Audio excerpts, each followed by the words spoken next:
मैं डर से बिहार नहीं घुसता हूँ, चुपचाप जाता हूँ और चुपचाप भाग आता हूँ, नहीं ही जाता हूँ, बल्कि बिहार यूपी तो मैं घुसता ही नहीं। इतनी भीड़, इतने लोग, इतनी भीड़, इतने लोग हैरान आ रहे हैं। अगर लीक हो गया तो प्लेटफॉर्म जाम, सब जाम जाम जाम, साला अपना देह बचाना मुश्किल। गलती से एक बार मोतिहारी से गुजर रहा था मैं, लीक हो गया कि साहब जा रहे हैं बेतिया मोतिहारी, ट्रेन में हैं AC 2 में। इतनी भीड़ स्टेशन पर हो गई, हम देवाशीष जी को कहा कि देवाशीष जी दे जाइए, संभालिए साला। गई, महिलाओं ने तत्त मार मारा पीठ पर, दे मुक्का, यह मुँह झौसा है जिन्हें मिले दे है, यह मुँह झौसा है।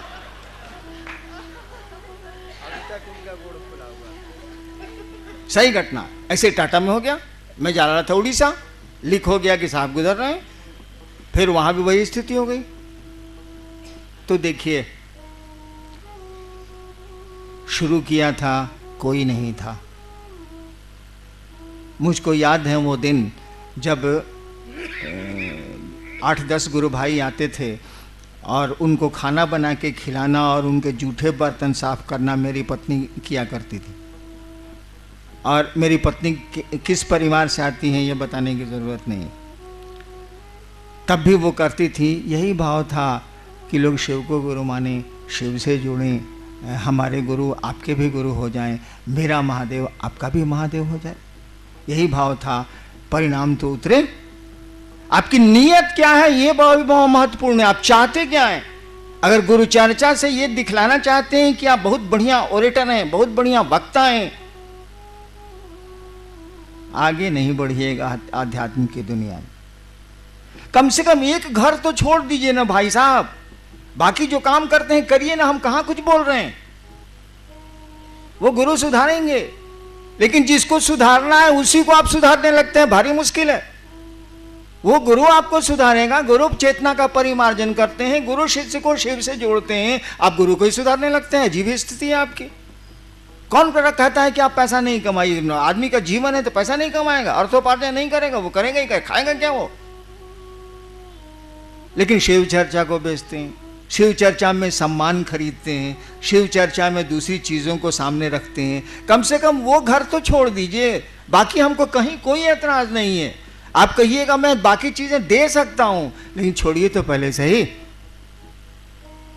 एक को तो छोड़ दीजिए, उस अपने महादेव को तो छोड़ दीजिए, अपने गुरु को तो छोड़ दीजिए। उन्होंने जो कहा उसको तो ईमानदारी भर करने की कोशिश करिए कि हम इसमें ईमानदार रहें। तब जबकि हमने बहुत छूट दे रखी है, मामूली छूट नहीं दी है मैंने।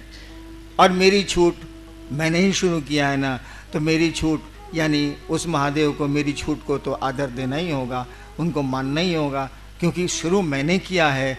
तो मैं छूट दूं या रोकूं, यही लागू होगा। तो कम से कम उस महादेव को तो छोड़ दीजिए। कम से कम एक घर तो, कहा जाता है नहीं कि पहले के जमाने में कि एगो डाइन एगो घर छोड़ देती। मैं जब श्मशान साधना करता था तो कपालिक साधना में एक बार एक महाप्रेत ने हमसे कहा कि एक फल छोड़ दो। रात के 2 बजे श्मशान में कहा एक फल छोड़ दो, कुछ छोड़ना है, एक फल छोड़ दो। हम सोचते सोचा साला का छोड़े। हम कहा जी ककड़ी नहीं खाए।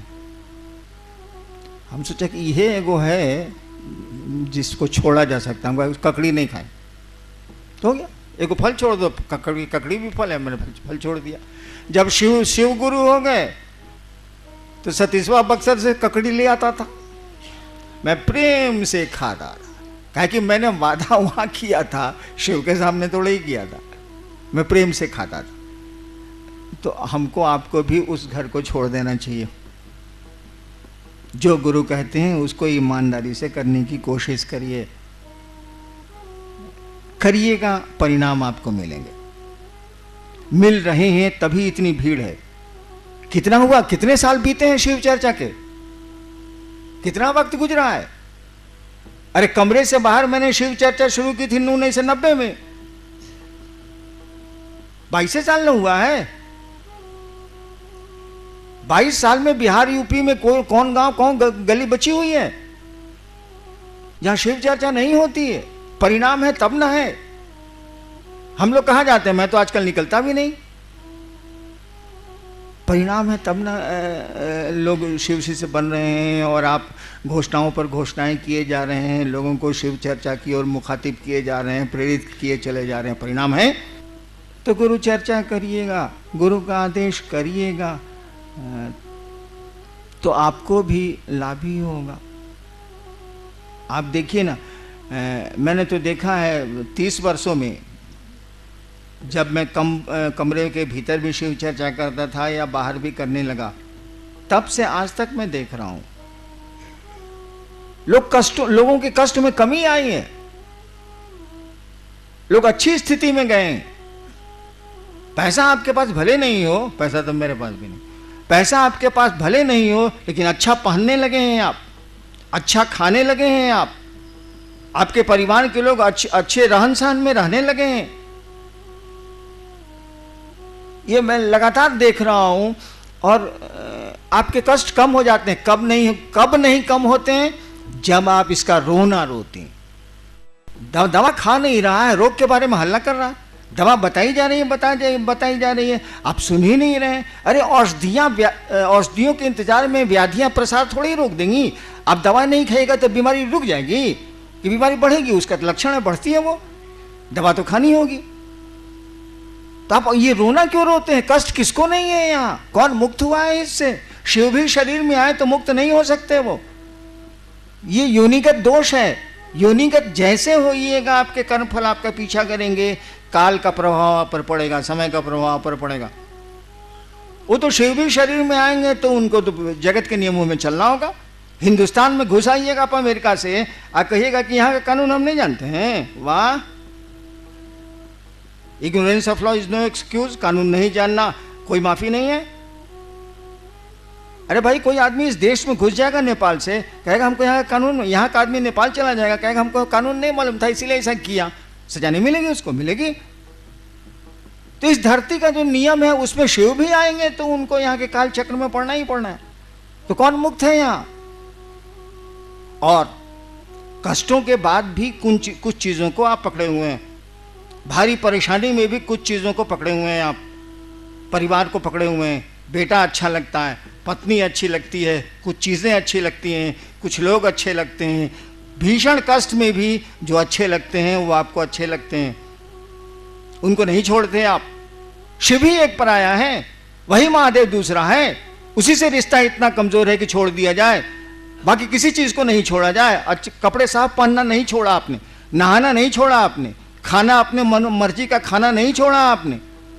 कष्ट है तो हैं, तब भी आप ऐसा करते हैं, व्यवस्था करते हैं आप। तो आपका गुरु ही इतना कमजोर रिश्ता रखिएगा तो कैसे चलेगा भाई साहब? धरती पर भी रखिएगा तो नहीं चलेगा। तो चलो, इतने कष्ट हैं, शिव भी रहेंगे तो क्या अंतर आएगा? इतनी परेशानियां हैं, एक हमारा गुरु भी रहेगा तो क्या अंतर आएगा? उसी में करेंगे। और करना शुरू करिए ना, वो दुख धीरे धीरे टूटते हैं, खत्म होने लगते हैं। कहा जाता है ना कि बनने में समय लगता है, टूटने में समय नहीं लगता है। एक बार मेरे टीवी में भगवती ने कहा था, मेरे टीवी में, झूठी कहानी, नदी आवा है न बउआ तो धीरे धीरे अह रहा है। वो जहाँ रहिएगा, जहाँ की बोली होगी, जवाब उसी की बोली में आ गए, वहीं की बोली में आ गए। मेरी ये भाषा नहीं है, मैं तो भोजपुरी भाषी हूँ। उत्तर आया था, नदी आवा है न बउआ, मन नदी में जब बाढ़ आती है, नदी आवा है न बउआ तो धीरे धीरे अह रहा है। यानी नदी के बाढ़ का पानी धीरे धीरे घटता है, अकबकाओ नहीं। एक बहुत मैं कष्ट में पड़ गया था, डॉक्टरों ने कह दिया था कि इसका कोई इलाज नहीं है। उसी पर उन्होंने उत्तर दिया था कि नदी आवा है न बउआ तो धीरे धीरे अह रहा है। यानी धैर्य रखो, नदी का पानी, बाढ़ का पानी खत्म हो जाएगा, फिर सूखी जमीन मिल जाएगी। तो आप जो आपकी मदद करने वाला है उसी को छोड़ देते हैं आप, उसी को अपने व्यापार का साधन बना लेते हैं। अरे उसको छोड़ दीजिए, बाकी करिए ना, कहाँ कुछ रोक रहा है कोई आदमी? जब रोक ही देंगे हम, आप मान ही जाएंगे हम, तो गुरु की क्या जरूरत है? श्रद्धा आप में पैदा ही हो जाए, संशय का नाश ही हो जाए, तो फिर गुरु की क्या जरूरत है? शिव के प्रति प्रेम ही पैदा हो जाए तो फिर गुरु की क्या जरूरत है? कोई रोल उनका नहीं है, कोई भूमिका उनकी नहीं है, सब करेंगे गुरु। उसी रिश्ते में आप सेंध मारते हैं, उस रिश्ते को तो बचा के रखिए भाई साहब। हम लोग सारे लोग आपकी मदद करने को तैयार हैं, मैं तो निश्चित ही आपकी मदद करूंगा। बस गुरु का आदेश उनकी नियत से आप करिए, जो वो चाहते हैं वैसी नियत पैदा करिए, ऐसी ही उनसे दया मांगिए, और देखिए जिंदगी बदल जाएगी, खुशियां वापस लौट आएंगी।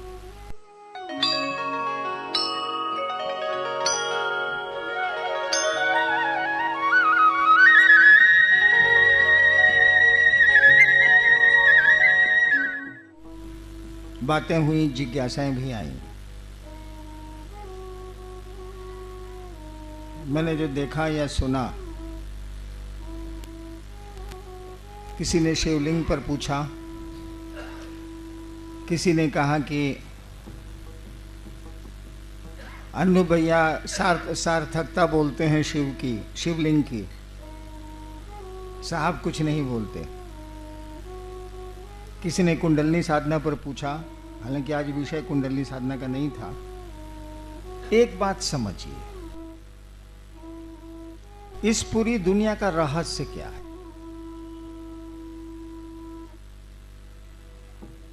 बात हुई है इस पर, कई वक्ताओं ने इस पंक्ति को अपनी चर्चा में कहा कि पूरी सृष्टि उस शिव की इच्छा से निर्मित है, उस ईश्वर की इच्छा से निर्मित। ध्यान दीजिएगा, आप भी निर्मित हैं उसी की इच्छा से।